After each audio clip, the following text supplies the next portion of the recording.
नरमुंडों की घाटी। दोस्तों, हमने इसके पिछले भागों में पढ़ा कि किस तरह से राक्षस राजकुमारी के पीछे पड़ते हैं और वो पीछा करते करते महल तक पहुंच जाते हैं, जहां राजा गुस्सा हो जाते हैं और उन पांचों राक्षसों का सिर कटवा देते हैं और उनके नरमुंडों को नगर के बाहर पेड़ पर टांग दिया जाता है। परंतु उन्हें यह नहीं पता होता कि वो पांचों राक्षस किसके पुत्र थे। वो पांचों राक्षस पुत्र विचित्र दंत के राक्षस राज विचित्र दंत के। राक्षस राज विचित्र दंत अपने पुत्रों की हत्या के बारे में सुनकर और जब उनके नरमुंडों को देखता है तो वो बहुत गुस्सा हो जाता है। वो प्रतिज्ञा करता है कि रोज रोज 5 सिर काट के ले जाएगा नगर में आकर, और वो करता भी यही है। सारे सैनिक उसे चाहकर भी नहीं रोक पाते। अब उससे आगे, इस बार जैसे ही विचित्र दंत ने अपनी गदा घुमाई, सर विचित्र दंत का जादू ही प्रहार हुआ। एक गदा घुमाते ही सारे सैनिकों के ऊपर गदा जा जाके लगी। तड़ाक तड़ाक तड़ाक तड़ाक। एक गदा की जगह कई गदा लग जा बन के सारे सैनिकों के ऊपर जा जाके लगी और सारे सैनिक बेहोश हो गए। लाशें बिछाता विचित्र दंत नगर में प्रवेश कर गया। गुस्ताखी क्षमा हो महाराज, क्यों ना एक ही बार सबके सिर काटकर नरमुंडों की घाटी में फेंक दिया जाए।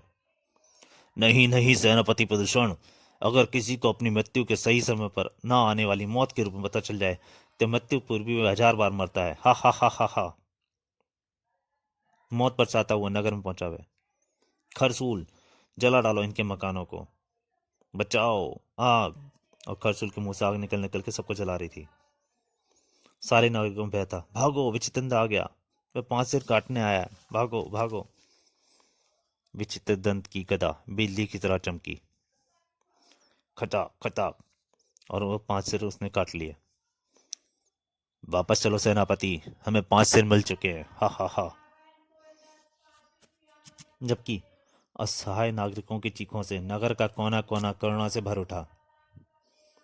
अरे कोई बचाओ, मेरा बेटा अंदर है, वह जल जाएगा। एक औरत चिल्ला रही थी, उसका बेटा आग में जल रहा था अंदर। आहा।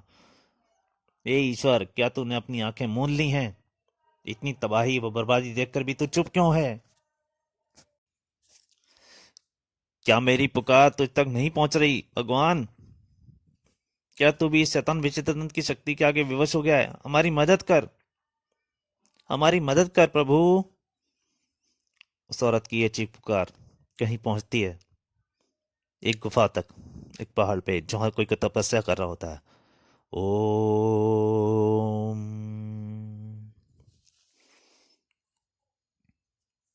फिर एक रात्रि राजा अर्जुन सिंह के कक्ष में एक रहस्यमय हरकत होती है। राजा अर्जुन सिंह सो रहे होते हैं। उन्हें लगता है उनकी आत्मा निकल के जा रही है कहीं पे। चले आओ राजन। उफ, ये कौन सी शक्ति है जो मुझे अपनी ओर खींच रही है? वो राजा वहीं पर पहुंचते हैं उनके सामने। अर्जुन सिंह, आओ राजन, हमें हम ही तुम्हें इस अवस्था में यहाँ खींच कर लाए हैं। आप कौन है महान आत्मा? हमारा नाम तिलसिन देव है। तिलसिन देव के जानने के लिए पढ़ें इसकी और कॉमिक है, तिलसिन देव फर्स्ट कॉमिक।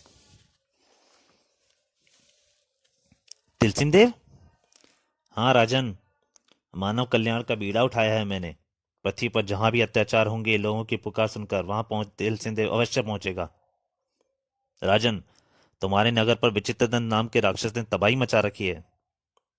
एक राजा होने के नाते तुम्हारा धर्म है कि तुम अपनी प्रजा की उस तबाही से बचाओ। फिर तिलसिन देव एक तरफ इशारा करते हैं। उधर देखो राजन। एक चट्टान की शक्ल होती है, मानव वाली, बहुत बड़ी मानव की शक्ल में एक चट्टान। अभी राजा अर्जुन सिंह कुछ समझ भी न पाए थे कि अचानक वह मानव रूपी चट्टान राजा के शरीर से आ टकराई। ओह, यह क्या? राजा अर्जुन सिंह, उस दुष्ट का संहार करने के लिए हमने तुम्हें यह शिला शक्ति दी है। हैरान ना हो राजन, जरा उस पर्वत पे एक मुक्का मारो। वो शिला शक्ति राजा के अंदर ही समा चुकी होती है। ओहो। राजा अर्जुन सिंह मुक्का मारने के लिए बढ़ते हैं। राजा अर्जुन सिंह ने एक प्रचंड घूंसा उस पर्वत पर दे मारा। गौर धड़ा धड़ा। जिस घूंसा मारते सारा पर्वत टूट टूट कर गिरने लगा। और एक भारी चट्टान राजा के सिर पर गिरी, परंतु राजा अर्जुन सिंह को कुछ भी नहीं हुआ, जबकि राजा से टकराकर वह चट्टान कई टुकड़ों में विभाजित हो गई।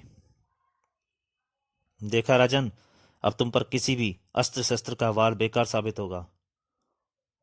आप धन्य हैं बाबा, अब मैं उस दुष्ट का संहार कर सकूंगा।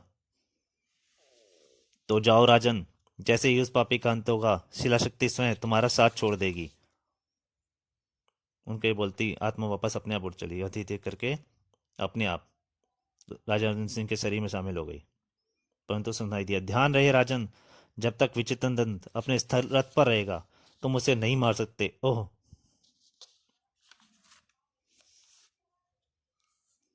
इस घटना के तुरंत पश्चात राजा अर्जुन सिंह हड़बड़ाकर उठ बैठा।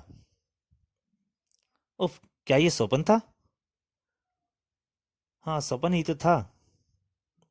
राजा अर्जुन सिंह को विश्वास नहीं होता, वो सोचते हैं सिर्फ सपना देखा है उन्होंने। उस दिन विचित्र नंद ने अपनी पूरी सेना, राक्षस सेना के साथ नगर में प्रवेश किया। सेनापति प्रदूषण, आज हम महल पर धावा बोलेंगे और राजकुमारी नील को उठाकर ले जाएंगे, जो हमारे पितरों की मृत्यु के लिए दोषी है। नगरवासियों ने जब दूर से धूल का गुब्बार उड़ते हुए देखा, राक्षस आ गए, राक्षस आ गए, भागो भागो। पलक झपकते ही सारा नगर सुनसान पड़ गया। दोस्तों, अभी कॉमिक जारी है, पर आपसे एक प्रार्थना है। अगर कॉमिक आपको अच्छी लगनी, आप चाहते हैं कहानी अच्छी लगे, आपको समझ में आए, तो इसके पिछले भागों को जरूर पढ़ना। और अगर कॉमिक अच्छी लगे तो लाइक जरूर करना और शेयर और जरूर करना। तो दोस्तों, आगे शुरू करता हूँ। हा हा हा हा, आज तो मानव क्या चिड़िया का बच्चा भी दिखाई नहीं पड़ रहा है। राक्षसों का काफिला तूफान की तरह गुजरता जा रहा था। बढ़ते हुए तूफान को एक विशाल व मजबूत फाटक से रोकना असंभव था। हा हा हा, जला डालो महल के इस द्वार को। उसके कहते ही खरगोशुल ने पूरे मुंह से आग उगली, और वो द्वार 2 मिनट में जलक गया। एकाएक इतनी विशाल सेना को देखकर सैनिकों में भगदड़ मच गई। राक्षस सेना, राक्षस सेना! और राक्षस विचित्रनंदन ने आदेश, खत्म कर दो इन सबको। तो दोस्तों, इस भाग में यहीं तक। इसके अंतिम भाग में जल्दी हाजिर होऊंगा। तब तक के लिए नमस्कार।